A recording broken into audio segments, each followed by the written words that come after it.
আসসালামু আলাইকুম সবাইকে। অনেক দিন পর আমি ভিডিও দিচ্ছি। ফেসবুক চালু হয়েছে মাত্র, ভাবলাম তোমাদেরকে একটা ভিডিও দিয়ে দিই। আমার বাসায় নিয়ে আসছে, দেখেন কত বড় একটা বাঁশ। এই বাঁশ যাদের জন্য রান্না করব তারা বুঝে যাবে। মানে এই বাঁশ যখন আপনি কারো উপর দিতে যাবেন আর মানে অটোমেটিক আপনার গায়ে চলে আসবে। যেটাই হোক, বাঁশগুলা কাটে নিলাম, মানে বাঁশকরল রান্না করব। কেটে হলুদ লবণ দিয়ে এভাবে সিদ্ধ করতে। একটা মানুষও খুব ইচ্ছা করছিল যে এরকম হলুদ লবণ দিয়ে সিদ্ধ করে ধুয়ে মানে পরিষ্কার করে শেষ করে দিতে। যাই হোক, যেটাই হোক, এখন হচ্ছে আমি রান্নার জন্য আমি এটা সিদ্ধ করে নিয়েছি। সিদ্ধ হওয়ার পর তারপরে ওই যে পানিটা ছেঁকে নিয়ে তারপর রান্না করব। তো অনেকখানি বাঁশ নিয়েছি, প্রথমবার হচ্ছে আমি এটা রান্না করতেছি। আর অনেক দিন পরে হচ্ছে ভিডিও রেকর্ড দিচ্ছি। আসলে হতবাক, এতটা বেশি মুখ দিয়ে কথা বেরোচ্ছিল না। তারপরও ভাবলাম যে একটু দিই, এই বাঁশটা যাদের জন্য রেডি করছি এটা একটু রান্না করে দেখাই। মানে এই বাঁশটার মতো যদি আমি রান্না করতে পারতাম আমার মনটা শান্তি হয়ে যেত।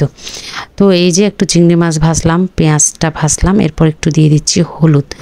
তো এটা সবসময় বাঁশকরল যখন রান্না করা হয় তখন হচ্ছে একটু কাঁচা মরিচ দিয়ে রান্না করা হয়, মানে একটু সাদা সাদা থাকবে। কিন্তু আমাদের দেশ যখন এভাবে রক্তে রঞ্জিত লাল, সেজন্য ভাবলাম যে আজকে বাঁশকরলটা একটু লাল লাল করে রান্না করি, টকটকে লাল করে। এই যে দিয়ে দিলাম, ভালো করে কষিয়ে নিচ্ছি।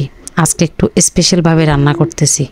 এই যে একদম ভালো করে কষিয়ে, আমি এটা চিংড়ি মাছ দিয়ে রান্না করছি, দুইভাবে রান্না করব। তো একটা ভাগ রান্না করব হচ্ছে চিংড়ি মাছ দিয়ে, আর একটা রান্না করব হচ্ছে মুরগির মাংস দিয়ে। আর এই যে দেখেন, মানুষ হচ্ছে রুটি দিয়ে খাই, হচ্ছে সবজি দিয়ে বা ভাজি দিয়ে, আর আমার হাজব্যান্ড এমনি এমনি বাঁশকরল খাচ্ছিল।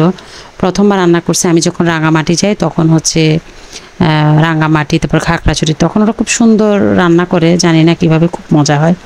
আর এই যে একটু মুরগি দিয়ে রান্না করতেছিলাম, এই যে। আর এটা আসলে আর ভিডিও করা হয়নি, এটা সিদ্ধ করেছি পানি ফেলে, এটাও মশলা টশলা দিয়ে কষিয়ে এটা রান্না করছি। প্রথমবার খাচ্ছি, ভীষণ ভীষণ ভীষণ মজা। অবশ্যই ট্রাই করে দেখবেন। আমার কাছে দুইটাই ভালো লাগছে, যেটা হচ্ছে চিংড়ি মাছ দিয়ে রান্না করছি, এটা মুরগি দিয়ে রান্না করছি ওইটা। তো আজকে এ পর্যন্ত, সবাই ভালো থাকবেন, সুস্থ থাকবেন, আল্লাহ হাফেজ।